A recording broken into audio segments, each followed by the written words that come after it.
আসসালামু আলাইকুম দর্শক, আমন্ত্রণ জানাচ্ছি beyond sports present dialog powered by rabbit BD. Under 19 world cup চলছে এবং আপনারা যারা ক্রিকেট ভালোবাসেন, ক্রিকেট নিয়ে থাকছেন, তাদের জন্য কিন্তু এটা বড় উপলক্ষ।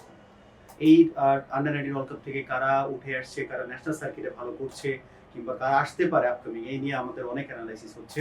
এবং আমরা আজকে যে তিনটা ম্যাচ নিয়ে কথা বলতে আমি স্টুডিওতে আমন্ত্রণ জানিয়েছি সার্টিফাইড পারফরমেন্স চ্যানেল আহমেদের প্রতীক ভাইকে। প্রদীপ ভাইয়ের কাছে সরাসরি চলে যেতে চাই। প্রদীপের তিনটা ম্যাচ অনুষ্ঠিত হতে যাচ্ছে আজকে। একটা হচ্ছে জাপান ভার্সেস আয়ারল্যান্ড, এবং West Indies versus south Africa, এবং জিম্বাবুয়ে ভার্সেস পাকিস্তান। ওভারঅল যদি জানতে চাওয়া হয় যে এই তিনটা ম্যাচ নিয়ে কি আপনার অবজারভেশন, কম্পিটিশন কোন ম্যাচটাতে থাকছে?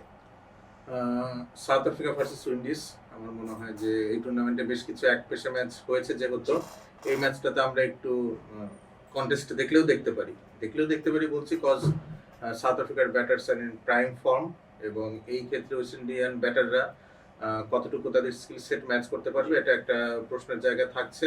তারপরেও যদি কালকে তিনটা ম্যাচের মধ্যে যে কোনো একটাতে আমার মনে হয় ন্যূনতম কম্পিটিশন দেখতে পারি, সেটা হবে আফ্রিকা ভার্সেস উইন্ডিজ ম্যাচটা। আমরা প্রথমেই যে ম্যাচটা আছে Japan versus Ireland, Japan already দুটো ম্যাচই হেরেছে, কিন্তু থাকে না প্রাপ্তির জায়গাটা, আমরা যারা ক্রিকেট নিয়ে কথা বলি, ক্রিকেট ভালোবাসি, তাদের কাছে অ্যাজ এ নতুন টিম হিসেবে জাপানের ব্যাটিং অ্যাপ্রোচ যেটাই করেছে না কেন বড় বড় দুইটা টিমের বিপক্ষে, আমার কাছে কিন্তু আমার আই হোপ আপনার কাছেও সেম অ্যাপ্রোচই ভালো লেগেছে, যে না ওদের 50 ওভার্স ব্যাটিং করার অ্যাপ্রোচ, ওদের অন্তত একটা 100 এবং একটা 100 কাছাকাছি একজন ব্যাটসম্যানের স্কোর।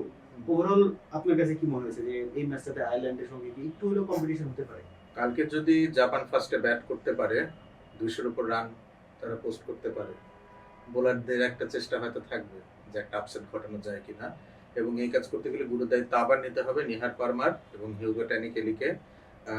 কত রান করবেন উনি? হ্যাঁ, হয়তো বাড়তি চাওয়া হয়ে যাচ্ছে, বাট যদি জাপান কালকে ফাইট করতে চায়, ট্যানিকেলি মাস্ট স্কোর রানস। না হলে হয়তো এমনও হতে পারে যে সবচেয়ে ওর্স্ট পারফরমেন্স জাপানের কালকে দেখতে হতে পারে যদি ট্যানিকেলি ফেল করে। মানে টিমটা অনেকটা পারমার এবং ট্যানিকেলির উপরে ডিপেন্ডেন্ট ব্যাটিংটা পার্টিকুলারলি। সো তারা দুজন যদি কালকে প্রথমে ব্যাট করে পারফর্ম করতে পারে, আমার মনে হয় আয়ারল্যান্ডের জন্য কালকে একটা চাপের দিন হতে পারে। পারমার কিন্তু ওর বোলিংয়েও কিন্তু সাপোর্ট দিচ্ছে না, ট্যানিকেলিও বোলিং করেন, দুজনে অফ স্পিন বোলিং করেন।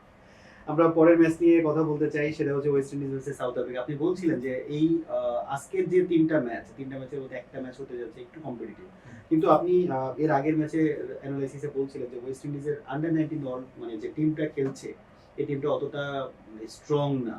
তো আপনার কাছে কি মনে হয় এই মানে ম্যাচে কারা এগিয়ে থাকছে? অবশ্যই সাউথ আফ্রিকা এগিয়ে থাকবে, বিকজ তাদের ব্যাটিং পাওয়ারটা আপনি দেখেন, বুলবুলিয়া রয়েছেন, ভ্যান্স কালভিক রয়েছেন, রাউলস রয়েছেন, বোথা রয়েছেন, তো প্রচুর ফায়ার পাওয়ার তাদের ব্যাটিং এ।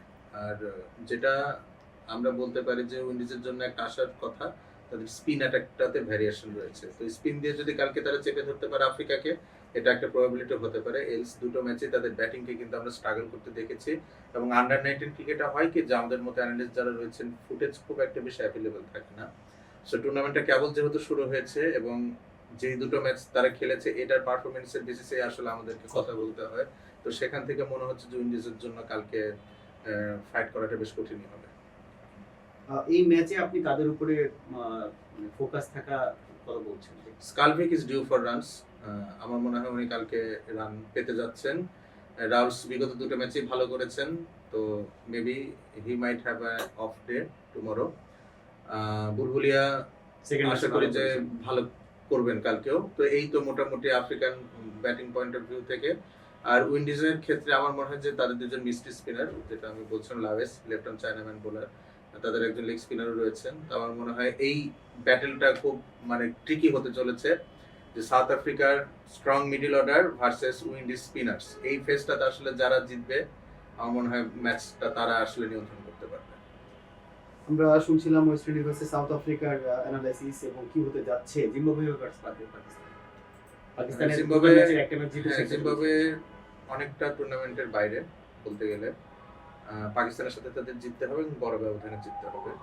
সো অসম্ভব কিছু, একদম অসম্ভব কিছু না, কারণ জিম্বাবুয়ে স্কটল্যান্ডের ফার্স্ট ম্যাচটি কিন্তু ওয়াশ আউট হয়েছে, সেখানে তারা একটা পয়েন্ট পেয়েছে। পাকিস্তান একটা ম্যাচ হেরেছে, একটা ম্যাচ জিতেছে। তো জিম্বাবুয়ে যদি কালকে জিতে যেতে পারে, পাকিস্তান কিন্তু আউট হয়ে যাবে। সো পাকিস্তানের জন্য কালকে ডু অর ডাই ম্যাচ। যদিও সহজ প্রতিপক্ষ, কিন্তু ম্যাচের ইন্টেন্সিটিটা অনেক বেশি থাকবে। আবার যদি ম্যাচ ওয়াশড আউট হয় সেক্ষেত্রে রান রেটের হিসাব চলে আসবে। সো এই ম্যাচটা বেশ ইম্পর্টেন্ট, কিন্তু কতটা কিনলি ফট কন্টেস্ট হবে এটা নিয়ে একটা প্রশ্ন থেকে যাচ্ছে। এই ম্যাচে আপনি তাহলে পাকিস্তানকে ফেভারিট মানছেন? পাকিস্তানকে পাকিস্তানের ফেভারিট টাইটেল মানছি উপরে আপনি এবং সামির মিনহাস আসলে উনি আন্ডার-19 এশিয়া কাপে খুব ভালো করেছেন। জি। এখানে ওভাবে পারফর্ম করতে পারেননি। সো ওনার কাছ থেকে টিম আসলে এক্সপেক্ট করবে যদি তার পরের রাউন্ডে যায় তার আগে কিছুটা রানে উনি ফিরুক।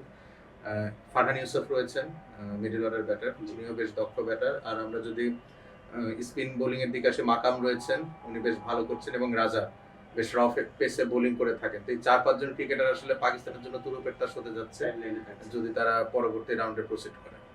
ধন্যবাদ প্রতীক ভাই। আমরা আশা করি যে সাপোর্টিভ কান্ট্রি কিংবা সাপোর্টিভ নেশন এবার মানে খেলছে, তাদের সাথে ফুল সদস্য যারা খেলছেন প্রত্যেকেই কম্পিটিশনের মধ্যেই থাকুক এবং ভালো কিছু খেলা আমরা পেতে যাচ্ছি আগামীকাল। দর্শক, আমরা আমন্ত্রণ জানাচ্ছি আমাদের পরের ম্যাচ অ্যানালাইসিস দেখার জন্য এবং আশা করি Japan versus Ireland, West Indies versus south Africa এবং জিম্বাবুয়ে ভার্সেস পাকিস্তানের খেলাটা কম্পিটিশনের মধ্যেই থাকবে এবং আমরা একটা ভালো দিন পার করছি ক্রিকেটের মধ্যে দিয়ে। ধন্যবাদ সাথে থাকার জন্য। আসসালামু আলাইকুম।